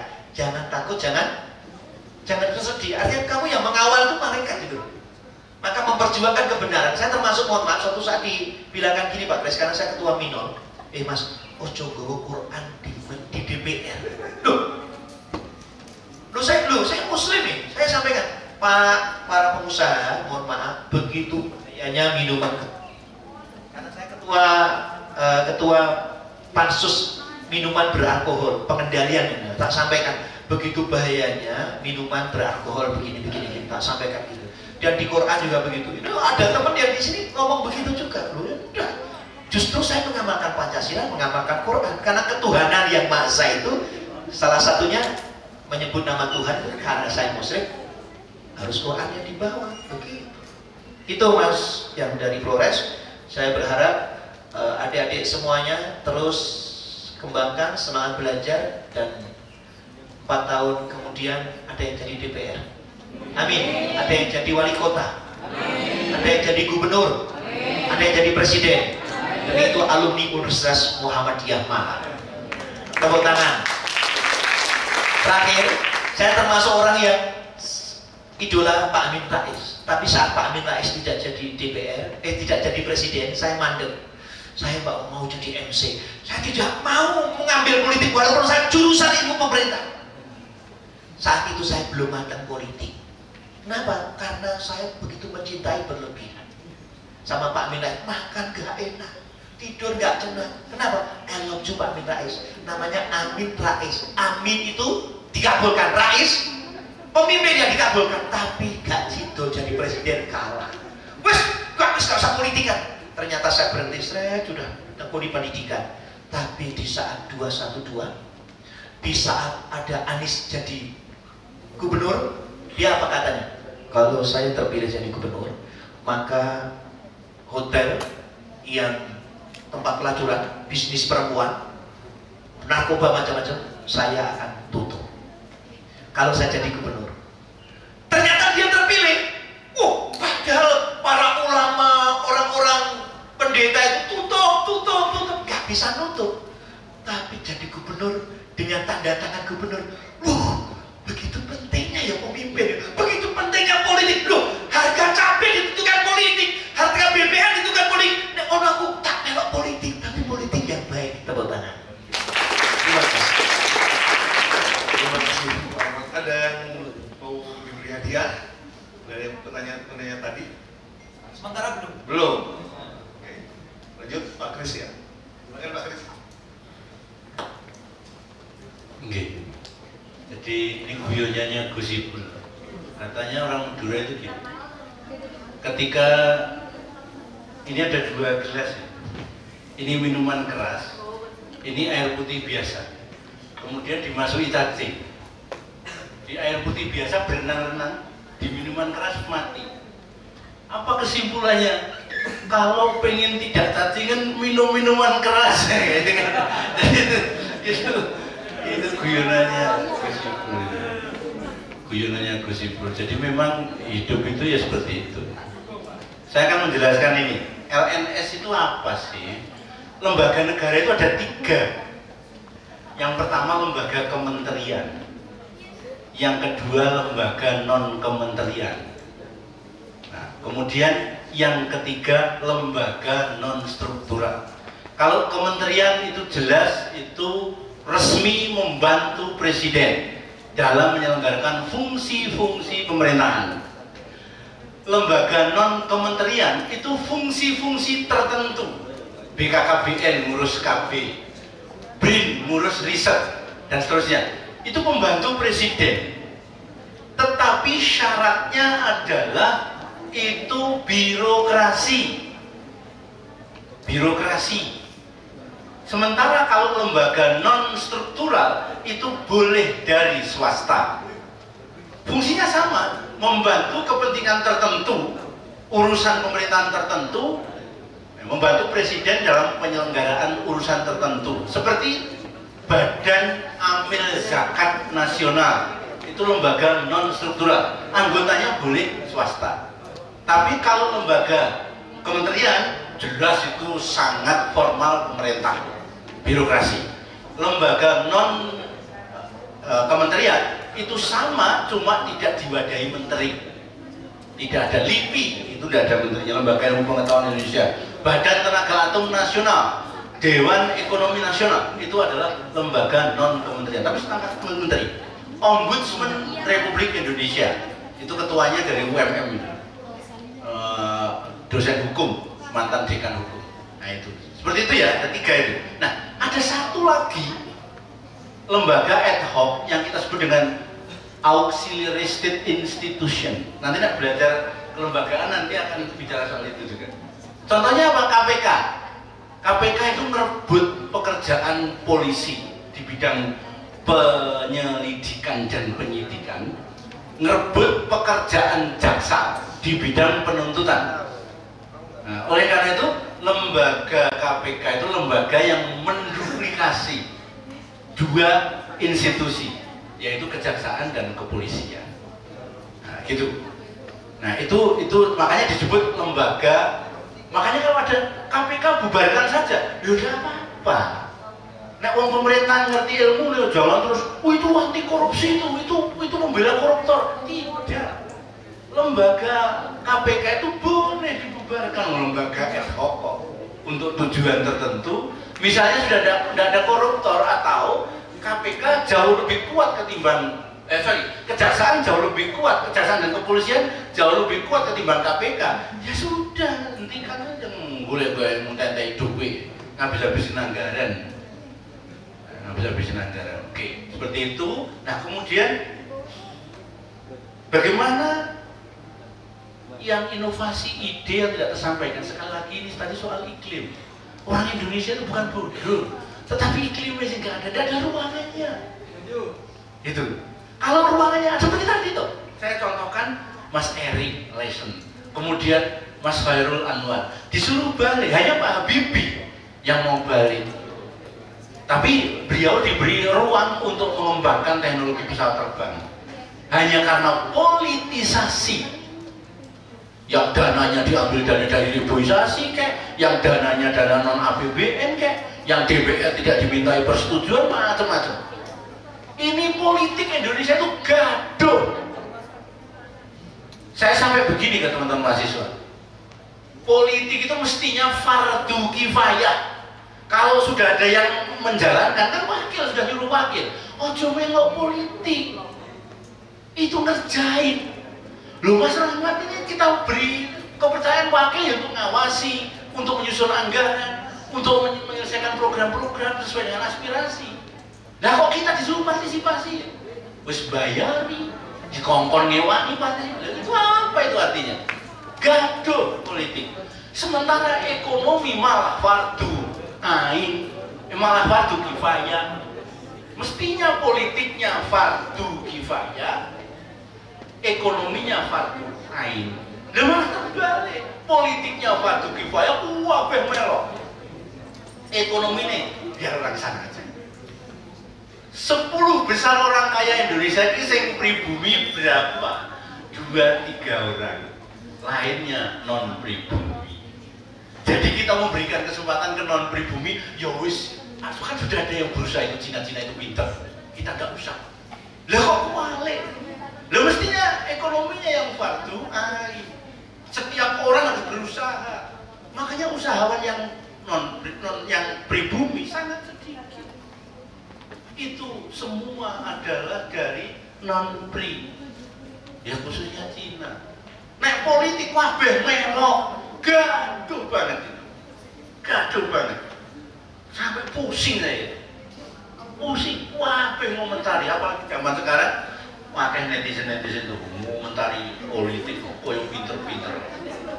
Padahal dia yang nganggur karena ngomong sarungan, mau cokoran beoraya, udah pegang HP, udah. Kalau orang bisnismen, HP itu hanya untuk informasi, tidak dipakai untuk seperti kita main WA-an, sosmed, macam-macam, semua itu karena ruangannya saja, gitu. Jadi yang dari Flores tadi, yang itu Flores Timur tadi, karena memang ruangnya nggak ada, bukan tidak pintar, tapi karena ruangnya nggak ada. Ini band saja sudah Megawati, iso apa? Apa ada kata-katanya? Mau menyebutkan Allah subhanahu wa ta'ala. Iya, agamanya apa? Nyebut Allah subhanahu wa ta'ala. Saya ada itu videonya, tak kumpulkan itu. Nabi Muhammad sallallahu alaihi wasallam baru begitu. Jadi pertama kali ngomong sallallahu alaihi wasallam. Iya agamane opo, asline opo, rasa ngaku Islam. Kaya Mbak Yuni Rahmawati yang bidanya Hindu. Iya, biarin aja. Malah surga kita semakin luas. Nah, akeh wong murtad itu surgane wae luas tambah luas. Ojo susah. Murtadin apa? No. Mau tambah. Justru yang akeh wong Islam ya sama. Kalau peluangnya jauh lebih besar kan kita masuk surganya juga sulit kan gitu. Jadi nek umat Islam sedikit kan jauh lebih enak. Ini jaminan ini kira-kira. Itu yang bisa saya sampaikan. Terima kasih. Pertanyaannya bagus-bagus dan nanti insya Allah itu semua kan kita pelajari di dalam pembelajaran pemerintahan. Mulai dari soal politik, soal kebijakan, soal organisasi, soal macam-macam relasi lembaga dan seterusnya. Itu, oke? Saya kira itu. Terima kasih. Assalamualaikum warahmatullahi wabarakatuh. Terima kasih Pak Kris, Pak Rohmat. Nanti teman-teman bisa belajar tidak di kampus. Sewaktu-waktu juga bisa belajar dengan Pak Rohmat. Ketemu di DPRD Kota Malang di Tugu sana. Nggak apa-apa. Nggak apa-apa. Informasinya terbuka 24 jam. Wah, terbuka 24 jam.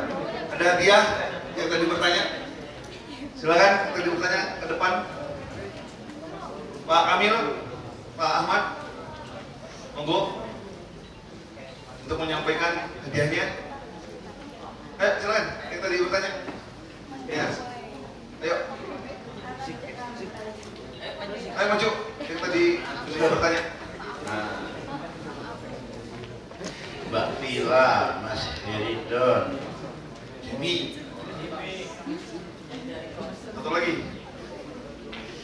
Monggo Pak Kris, Pak Rohmat.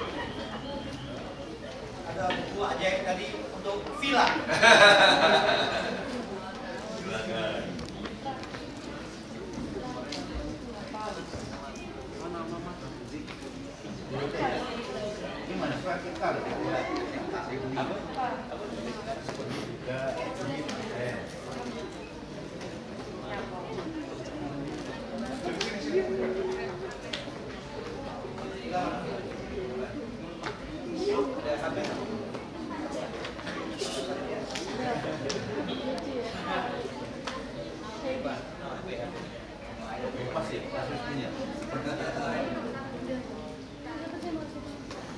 Dua lagi, Pak Rohmat. Namanya Mbak siapa? Ya, Mas. Layang sektor publik. Oh, cocok ini. Yang pertanyaannya. Foto bersama dulu. Monggo. Pak Rohmat, mau Pak Kris. Bapak. Berapa nih?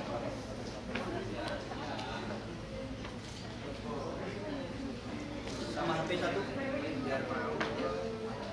Biar sama Indonesia. Jempol-jempol is the best untuk mahasiswa untuk pemerintah. Baik, kita kasih aplaus untuk teman-teman. Selamat. Baik, waktu pula yang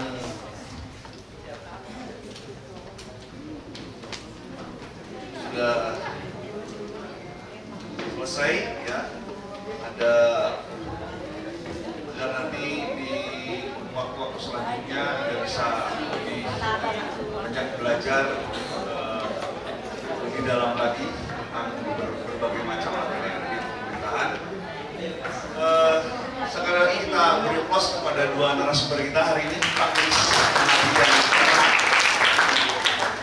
Ada buku tapi yang sering menghubungi saya, namanya Pak Kamil. Pak Kamil. Ya, ada buku dari pendongeng ke Pak. Iya, Pak Kris sudah, insya Allah sudah dibaca. Ini dari pendongeng ke parlemen, mulai dari gimana jadi guru TK sampai pernah isi di Balikpapan pesawatnya tertinggal tapi bisa terbang ke sana. Termasuk juga pernah kontraktor, tukang kontrak omak. Hingga sampai jadi DPR.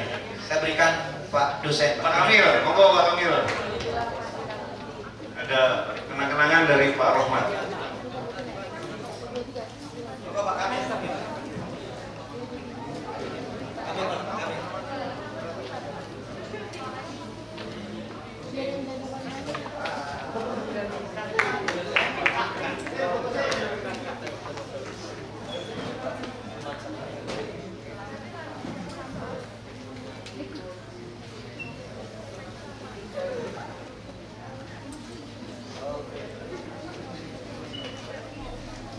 Terima kasih. Sekali lagi selamat untuk mahasiswa baru. Ya. Anda akan masuk ke gerbang ilmu.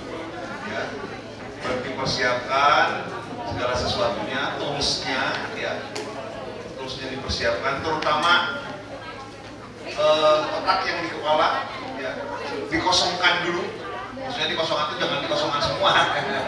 Dikosongkan dulu agar semua yang masuk atau diberikan oleh dosen-dosen yang nanti Anda ketemu bisa masuk ke dalam otak Anda, ya, dalam pikiran Anda sehingga bisa dicerna. Baik, saya sebagai moderator terima kasih. Ya, semoga kegiatan ini bermanfaat bagi Anda dalam menjalankan pendidikan di ilmu pemerintahan, prosedur pemerintahan. Terima kasih. Nasrullahi wa karim. Billahi bismillahirrahmanirrahim. Assalamualaikum warahmatullahi wabarakatuh.